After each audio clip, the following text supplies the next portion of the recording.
Self finance project కింద, అంటే మనకు అప్పటికే ఆదాయం లేదు, కొత్త రాష్ట్రం, 15,000 కోట్ల రూపాయలు ఆర్థిక లోటు ఉంది. ఇవన్నీ ఆలోచించిన తర్వాత ఏ విధంగా కట్టగలుగుతామని అనేక సార్లు ఆలోచించినప్పుడు దీన్ని అంత మునుపుండే హైదరాబాద్ నాకు ఒక అనుభవం ఉంది. హైదరాబాద్లో ఒక సిటీ నిర్మాణం చేశాం. హైదరాబాద్, సికింద్రాబాద్ 2 సిటీలు ఉన్నాయి. 3వ సిటీ సైబరాబాద్. హైదరాబాద్ ఎప్పుడో నిజాం నిర్మాణం చేశాడు. తర్వాత సికింద్రాబాద్ అభివృద్ధి అయింది బ్రిటిష్ వాళ్ళ పీరియడ్లో, ఆ డిఫెన్స్ అవన్నీ వచ్చి. ఆ తర్వాత నేను వచ్చిన తర్వాత సైబరాబాద్ నగరం. సైబరాబాద్ అందరూ అన్నారు, ఇదేంటండి ఈ పక్క తీసుకుపోతున్నారు, వాస్తుకి ఎక్కడ నార్త్ ఈస్ట్లో డెవలప్ అవుతుందని కూడా మాట్లాడారు. నేను అన్నా నాకు ల్యాండ్ అక్కడే ఉంది, అక్కడే డెవలప్ అవుతుందని చెప్పాను.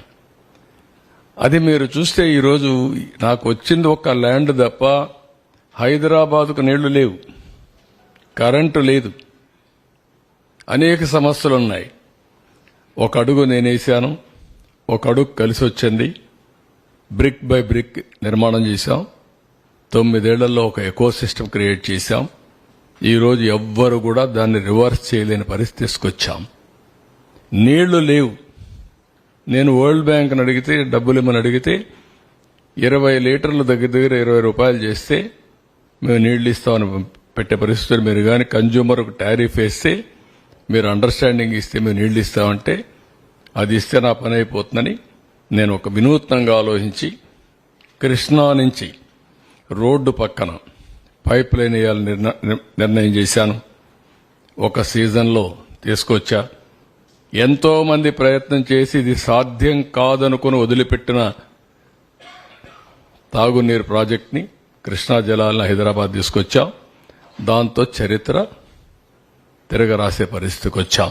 ఈరోజు అలాంటి అనుభవం పెట్టుకుని దీనికోసం మేము ఆలోచించింది ఈ ల్యాండ్ పూలింగ్ అని చాలాసార్లు మేము ఆలోచించాం. హైదరాబాద్కి ఒక ఎట్లా చేయాలి అని మేము ఆలోచిస్తే, ఒక టవర్ కట్టాలి. టవర్ కట్టాలంటే ఎట్ట కట్టాలి, ఏం చేయాలి?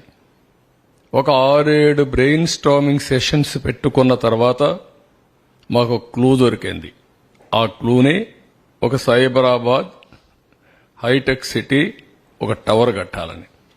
ఆ టవర్ కట్టాలంటే ఎవరు కడతారు, డబ్బులు ఎవరు పెడతారు, ఎక్కడ చేయాలని? అప్పుడే BOT మోడల్ ఎల్ఎన్టీ టెండర్ పిలిచాం, వచ్చారు.